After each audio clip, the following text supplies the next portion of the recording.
दोस्तों, आज हम बात करने वाले हैं सुपरस्टार खेसारी लाल यादव की दो फिल्मों के बारे में। पहली श्री 420 और दूसरी गॉडफादर। हमने आपको पिछले वीडियो में इन दोनों फिल्मों के बारे में पूरी जानकारी दी थी।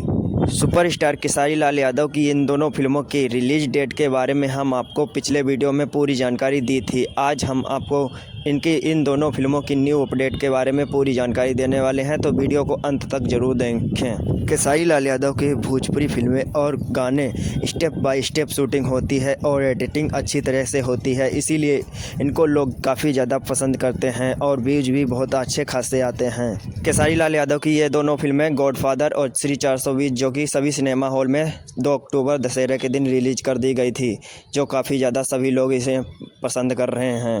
आप लोग इन दोनों फिल्मों को देखना चाहते हैं तो सभी सिनेमा हॉल में रिलीज कर दी गए हैं, जाकर देख सकते हैं। और ये दोनों फिल्में यूट्यूब पर बहुत जल्द आने वाली हैं। वीडियो कैसा लगा कमेंट में ज़रूर बताएं, और वीडियो पर नए हो तो वीडियो को लाइक और चैनल को सब्सक्राइब जरूर करें। धन्यवाद, बाय बाय, टेक केयर। फिर मिलेंगे किसी नए वीडियो में नए टॉपिक के साथ। Bye bye.